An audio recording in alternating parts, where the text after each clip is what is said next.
కాంగ్రెస్ ప్రభుత్వానికి పాలన చేతగాక బీఆర్ఎస్ 10 ఏళ్లలో తెలంగాణను అప్పుల్లో ముంచింది అని, అవన్నీ మేమే తీరుస్తున్నాము, గత ప్రభుత్వం కంటే మేమే ఎక్కువ చేస్తున్నాము, పెట్టుబడులు తీసుకొస్తున్నామంటూ కాంగ్రెస్ తెగ సెల్ఫ్ డబ్బా కొట్టుకుంటుంది. కానీ అసలు లెక్కల్లోకి వెళితే ఎవరు రాష్ట్రాన్ని ముంచుతున్నారు, ఎవరి వల్ల ఆదాయం తగ్గుతుంది, ఉత్పత్తి తగ్గుతుంది అనేది ఇట్టే తెలిసిపోతుంది.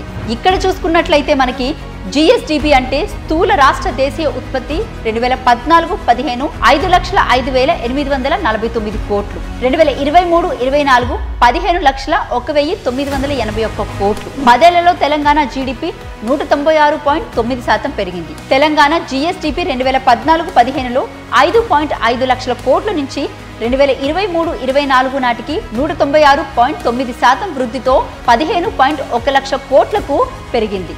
మొత్తం జీడీపీ వృద్ధి పరంగా ఇది నాన్ స్పెషల్ కేటగిరీ రాష్ట్రాలలో తెలంగాణను 2వ స్థానంలో నిలిపేలాగా చేసింది బీఆర్ఎస్. అంతేకాదు భారతదేశ జీడీపీలో తెలంగాణ సహకారం 2023-24లో 4.9% నుండి 5.1%కి పెరిగింది. సేమ్ ఇప్పుడున్న ధరలతోనే తెలంగాణ నుంచి ఉత్పత్తి అవుతున్న వాటికి 2014-15లో 1,24,104 కోట్లు, 23-24 నాటికి 3,56,564 తలసరి ఆదాయం వచ్చింది. అంటే 10 ఏళ్లలో ఎంత పెరిగిందో మీరే అర్థం చేసుకోండి. తెలంగాణ పీసీఐ నుండి 187.3% పెరిగింది.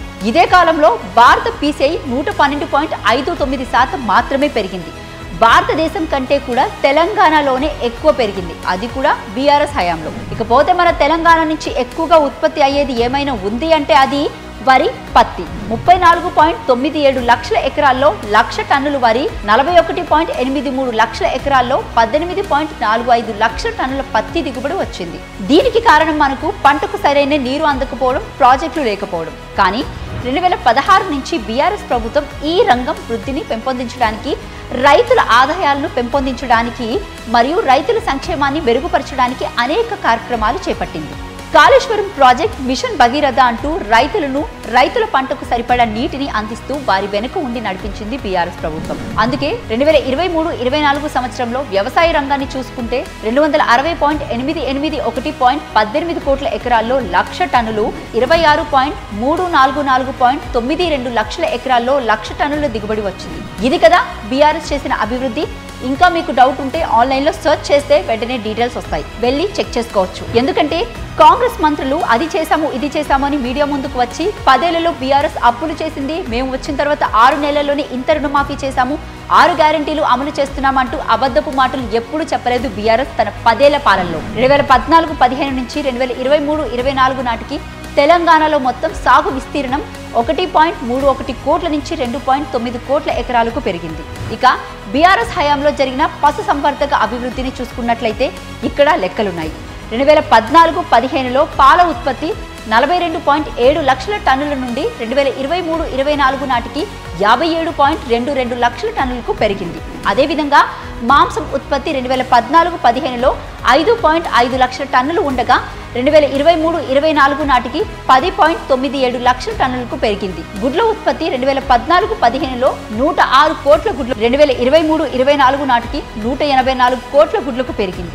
190.6 లక్షల గొర్రెల పెంపకంలో తెలంగాణ దేశంలోనే మొదటి స్థానంలో ఉంది. ఇక తెలంగాణలో ఉపాధి విషయానికి వస్తే 13,063 కర్మాగారాలు ఉండగా 1.5 కోట్ల మంది ఉపాధి పొందుతున్నారు. 51% వ్యవసాయం, అనుబంధం మరియు మైనింగ్లో, 12% తయారీ రంగం, 10% వాణిజ్యం, హోటళ్లు, 8% ఇతరులు, 4% ఐటీ సెక్టర్, 4% రవాణా, 3% విద్య మరియు ఆరోగ్యం.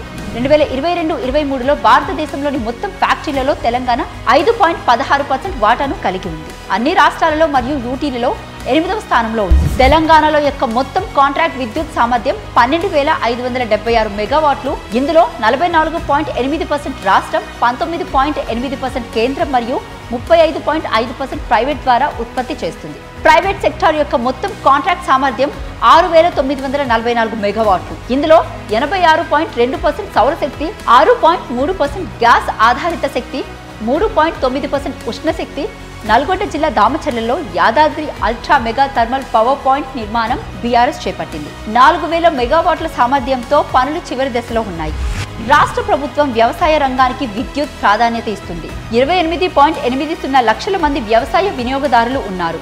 ఇలా మొదటి నుంచి అన్ని రంగాలలో తెలంగాణ వృద్ధి చెందుతూనే ఉంది. ఆ ఘనత బీఆర్ఎస్కే దక్కుతుంది అనడంలో ఎలాంటి సందేహం లేదు. కానీ ఇప్పుడు కాంగ్రెస్ ప్రభుత్వం ఏం చేస్తుంది? కరెంటు కోతలు, రైతులకు సరిగ్గా అందని సాగునీరు, వృద్ధి వాటా దేవుడెరుగు. కానీ ఉన్నవాటికి కూడా సరిగ్గా వినియోగించుకోవడం లేని దీన స్థితిలో ఉంది కాంగ్రెస్ ప్రభుత్వం.